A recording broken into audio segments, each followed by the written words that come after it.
Oke, Bapak Pendeta, di sini ada seorang presbiter yang ingin menanyakan sesuatu, tapi malu katanya. Karena itu saya kira potong bisa kok Bapak, sebentar sebelum bubar, potong berbincang-bincang sedikit di ruang konsistori ini. Bisa kok? Tentu bisa, beta senang sekali, apalagi kalau ada siap teh begitu ya. Oke. Lalu mari Bapak dan Mama kita pergi di meja ya, lebih baik ke meja supaya kita ngomong-ngomong lebih santai.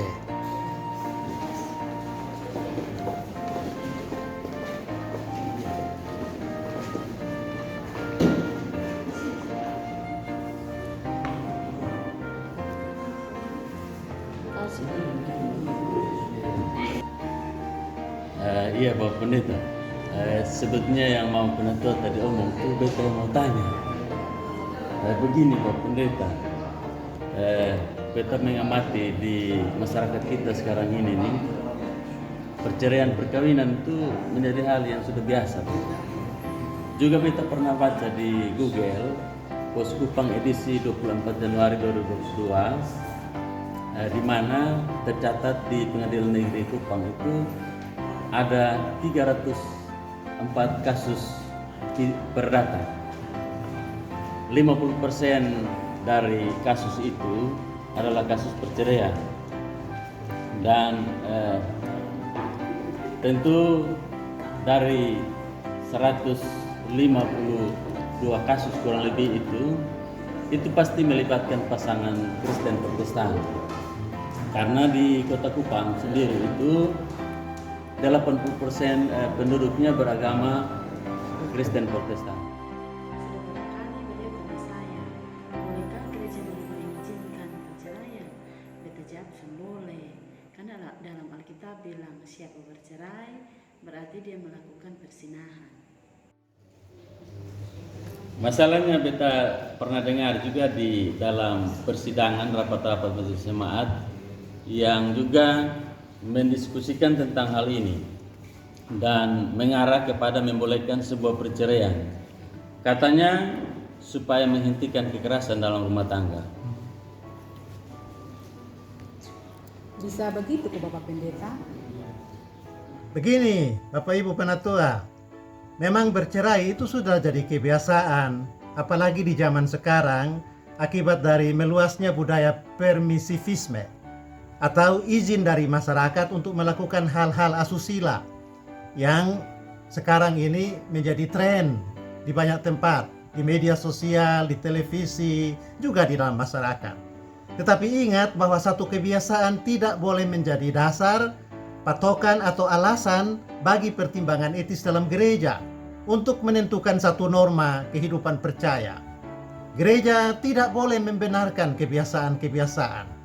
Gereja justru harus bekerja untuk membiasakan kebenaran, walaupun itu bertentangan dengan kecenderungan roh samaan. Pak Pendeta, beta setuju sekali, karena di dalam Lukas 16 ayat 18 Tuhan Yesus tegaskan itu, bahwa orang yang menceraikan istrinya, dia berbuat zina, dan orang yang menikah dengan perempuan yang bercerai, dia juga berbuat zina.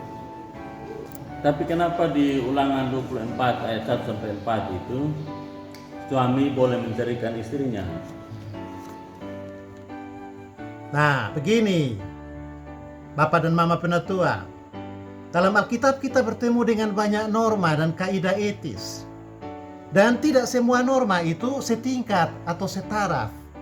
Jadi kita perlu bikin pengelompokan. Ada norma-norma yang prioritas, primer, dan harga mati, tidak bisa diubah. Tapi ada juga norma yang sekunder dan situasional, artinya tidak berlaku umum.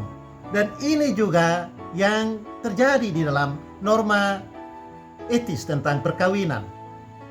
Nah, yang ini norma primer, norma harga mati dalam perkawinan. Perkawinan itu adalah ketetapan Allah.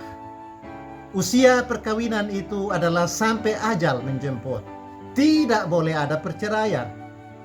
Dalam Matius 19 ayat 8, Yesus katakan bahwa izin untuk perceraian yang Musa berikan kepada Israel dalam Ulangan 24 ayat 1 sampai 4 itu karena kekerasan hati manusia. Padahal seharusnya tidak boleh bercerai. Pokoknya Allah membenci perceraian. Dan itu ditegaskan salah satunya dalam Meleakhi 2 ayat 16. Nah, karena perkawinan itu satu ikatan yang permanen, yaitu seumur hidup, maka para mempelai diminta untuk memelihara kelangsungan perkawinan mereka. Gereja dan para orang tua serta saksi-saksi, juga masyarakat harus berjuang agar tidak boleh terjadi perceraian. Kita justru harus sedih kalau belakangan ini gereja mulai bikin diskusi untuk mencari solusi dan melegalkan perceraian. Memang di masyarakat perceraian itu mulai menjadi hal yang biasa. Tapi jangan sekali-kali gereja ikut untuk membenarkan kebiasaan itu. Karena gereja tidak bertolak dari tradisi dan praktek-praktek masyarakat. Gereja berdasar pada kesaksian kitab suci. Bapak Pendeta, kalau ketong paksa suami istri tetap hidup bersama, kan nanti istri pasti akan mendapat perlakuan kasar terus. Mungkin saja dia bisa dibunuh dan lain-lain dan seterusnya, Bapak. Tiap hari dipukul oleh suami. Kan gereja juga ikut berdosa, Bapak Pendeta, kalau mencegah keduanya untuk bercerai. Itu dia yang saya mau bilang dengan norma yang sekunder dan situasional. Tuhan memang membenci perceraian. Dan itu harga mati, norma yang primer. Tetapi kalau kita baca Alkitab, kita juga lihat Tuhan di beberapa tempat memberi adanya kelonggaran. Dan kelonggaran itu adalah perceraian. Sebab memang manusia tidak mampu untuk mempertahankan nilai ideal itu. Kelonggaran itu yang kita baca dalam Matius pasal 19 ayat 7 dan 8. Dan ini kasus yang spesifik, tidak harus berlaku umum. Ingat ya Bapak dan Mama Penatua, kelonggaran untuk bercerai tidak sama dengan menganjurkan atau mengizinkan mereka bercerai. Artinya, di pihak orang beriman, juga pihak gereja tidak boleh mengambil inisiatif atau langkah pertama, mendorong atau menganjurkan pasangan-pasangan untuk bercerai. Konkretnya dalam aturan gereja tidak boleh ada ayat atau pasal atau bab yang membuka ruang bagi perceraian. Bahwa nanti dalam praktek pernikahan, perceraian itu tidak terhindarkan, itu soal pasangan, itu soal masyarakat. Tetapi dalam norma gereja, dalam pemberitaannya, dalam produk hukumnya, gereja tetap harus menegaskan bahwa perceraian itu adalah kekejian bagi Tuhan. Lalu kalau Tuhan kasih kelonggaran, ya tentu juga gereja harus memperhatikan kelonggaran itu. Tetapi rumusan dalam produk hukumnya tidak lalu mendorong atau mengizinkan orang bercerai, tidak begitu. Dalam produk hukumnya kira-kira rumusannya mesti begini. Dalam hal ada keinginan bercerai, gereja tetap bertugas untuk menasihati, menolong para pihak untuk mencegah perceraian. Mengingat perceraian bertentangan dengan firman Tuhan. Dan dampak buruk dari perceraian itu sangat luas. Untuk pasangan sendiri, untuk anak-anaknya, untuk keluarga kedua belah pihak, juga untuk bangsa dan negara. Setuju Pak Pendeta. Karena kalau dalam gereja, ada peraturan gereja yang mengatur pasal bahwa perkawinan itu boleh bubar dengan alasan hak asasi manusia ataupun alasan untuk mencegah kekerasan dalam rumah tangga. Itu sama saja bahwa gereja tidak lagi melayani Allah, tetapi gereja sedang melayani roh zaman ini. Makanya di produk hukum gereja tetap harus ditegaskan bahwa perceraian adalah kekejian bagi Tuhan. Ini artinya pastoral pranikah masih tetap harus dilakukan dan perlu. Dan juga pendampingan ketika kedua mempelai sudah menjalani rumah tangga. Terutama apabila pasangan-pasangan itu berniat untuk bercerai. Dalam hal itu, gereja harus berjuang habis-habisan agar supaya mereka tidak sampai ke pengadilan. Tetapi mereka kembali ke gereja, mereka berdua berdamai, bertobat dan mau rukun untuk hidup kembali sebagai suami istri, sebagaimana yang ditetapkan oleh Tuhan. Nah Bapak Pendeta, kalau gereja mendorong dan melegalkan perceraian, terus untuk apa lagi ada pastoral pranikah?